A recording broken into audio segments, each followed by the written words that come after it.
खबर गाजीपुर से है। अखिलेश यादव का बयान। केशव मौर्य पर बोले अखिलेश यादव, आपसे ज्यादा कौन बेहतर समझेगा कि गुंडा कौन है। वो डिप्टी सीएम है और उनके मुकदमे वापस हुए हैं। मुख्यमंत्री जी को असिस्टेंट चाहिए था कि कोई उनकी अनुपस्थिति में खासकर पिछड़ा हो। वो बोले बीजेपी में पिछड़ा जो चला जाता है उसकी आत्मा मर जाती है। इस तरह से उनको अपमानित किया जा रहा है, शर्म आनी चाहिए। उन्हें स्टूल पर बैठाया गया। समाजवादी पार्टी की मांग है जाति जनगणना हो। वो हक दे इसलिए मना रहे हैं कि गाय के पास कई बार बैठकर अच्छा अनुभव होता है। हिंदी में भी हो सकता था, स्पर्श दिवस भी हो सकता था।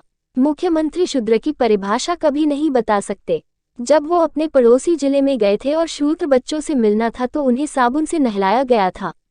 कहा थे इनमें स्मेल आती है। किसी भी मुख्यमंत्री ने कालिदास मार्ग को गंगाजल से नहीं धुलाया था।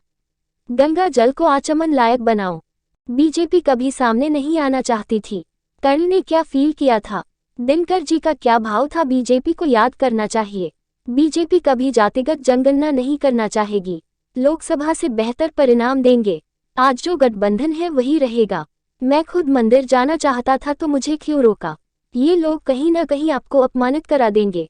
भगवान सबके हैं। ओम प्रकाश राजभर पर कसा तंज। चल सन्यासी मंदिर में। चिमटा बजे न बजे कंगना तो बज ही रहा होगा।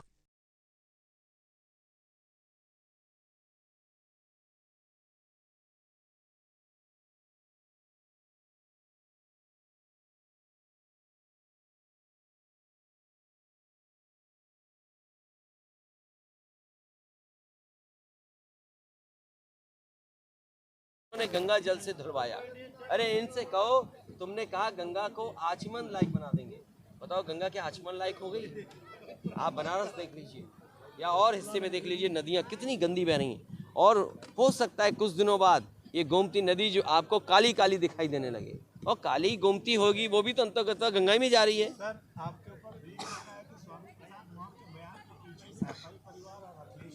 देखिए देखिए देखिए वो मैं आपको फिर बता देता हूँ, बीजेपी कभी सामने नहीं आना चाहती। और बीजेपी से मैं कहूँगा, महाभारत का ज्ञान बहुत है ना उन्हें। कर्ण ने क्या फील किया था, रामधारी सिंह दिनकर जी ने जो रश्मिरथी लिखी है उसमें क्या भाव प्रकट किया है। कम से कम बीजेपी को उस पात्र की वो घटनाओं को याद करना चाहिए, तब वो उस दुख को महसूस करेंगे। और ये मैंने कहा आपसे, ये जितने बीजेपी पिछड़े हैं सबकी आत्मा मर गई है। ये कभी जाति जनगणना नहीं चाहेंगे। कभी जो आपके नौकरियों में जो भेदभाव हो रहा है, जो आरक्षण छीना जा रहा है, उसके बारे में नहीं बोलेंगे।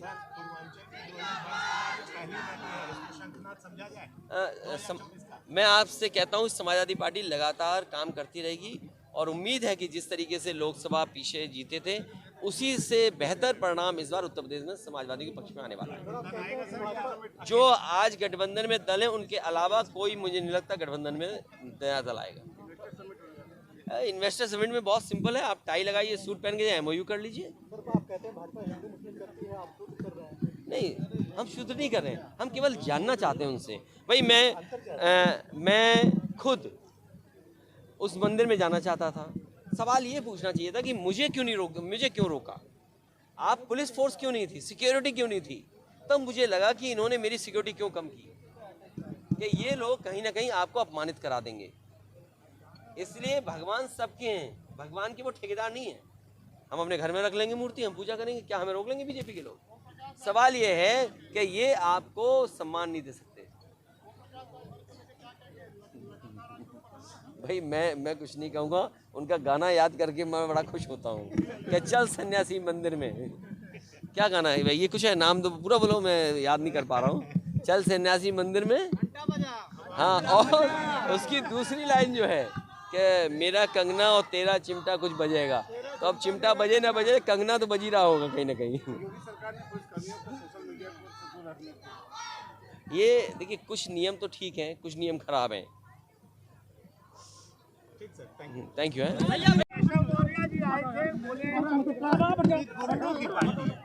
देखिए मैं आपसे बेहतर कौन समझेगा कि गुंडा कौन है।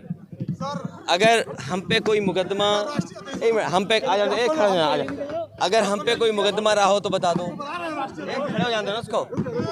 देखिए वो इसलिए बोल रहे हैं क्योंकि उनके खुद मुकदमे वापस हुए हैं, और कोई डिप्टी सीएम बना हो वो इसलिए बने हैं कि उन्हें असिस्टेंट चाहिए था। मुख्यमंत्री जी को असिस्टेंट चाहिए था, असिस्टेंट चाहिए था उन्हें, कि कोई उनकी अनुपस्थिति में, और खासकर कोई पिछड़ा हो, कोई पिछड़ा वो बोले जा करके। अरे वो जो बीजेपी में पिछड़ा चला जाता है उसकी आत्मा मर जाती है। बताओ, उन्हें शर्म नहीं आ रही है कि किस तरीके से अपमानित किया जा रहा है। उन्हें शर्म आनी चाहिए कि किस तरीके से लोगों को अपमानित किया जा रहा है, और वो भी उन्हें कभी स्टूल पे बैठाया गया। तो वो चाहते हैं कि बहस कुछ और हो, लेकिन समाजवादी पार्टी की मांग है जाति जनगणना, और हम तो कहेंगे कि जाति जनगणना हो और आबादी के हिसाब से हक और सम्मान मिले। देखिए, वो हक डे इसलिए मना रहे हैं कि किसी दुनिया में किसी हिस्से में गाय के पास बैठ करके उससे स्पर्श कर करके कई बार लोगों को अनुभव अच्छा होता है। मुझे नहीं पता बीजेपी क्यों इसको ऐसा नाम दे रही है। मुझे लगता है जानबूझ करके इस पर रिसर्च की होगी उन्होंने। बिना रिसर्च के ऐसा शब्द का इस्तेमाल करना ठीक नहीं है। हिंदी में भी तो नाम हो सकता था। यार, ये देश की नेशनलिस्ट पार्टी है, और नेशनलिस्ट पार्टी होने के बाद आप हिंदी में नाम नहीं ढूंढ सकते कुछ। अरे, गले मिलने की बात है, उसको छूने की बात है, स्पर्श करने की बात है। स्पर्श दिवस भी हो सकता था, गाय को स्पर्श करने का दिन हो सकता था, लेकिन हक दिवस? अरे भाई, बीजेपी वालों, कुछ तो सुधार दो अपनी भाषा में। देखिए, मुख्यमंत्री सूद की भाषा कभी नहीं बता सकते, क्योंकि मुख्यमंत्री जी बहुत लोगों को सूद समझते हैं। और मैं याद दिलाता हूँ, दो उदाहरण देता हूँ मैं आपको। मुख्यमंत्री जी जब अपने जिले के बगल में गए थे, तो जो दलित, आदिवासी और पिछड़े बच्चे थे, परिवार जिनसे मिलना था उन्हें, उन सबको साबुन से नहलवाया था, और कहा कि इनमें स्मेल आती है, ये साफ सुथरे नहीं आएंगे तो मिलेंगे नहीं। और दूसरा उदाहरण देता हूँ मैं, किसी भी मुख्यमंत्री ने कालिदास माँ को गंगा जल से नहीं धुलवाया था। ये पहले मुख्यमंत्री थे जिन्होंने गंगा जल से धुलवाया। अरे, इनसे कहो, तुमने कहा गंगा को आचमन लायक बना देंगे, बताओ गंगा क्या आचमन लायक हो गई? आप बनारस देख लीजिए।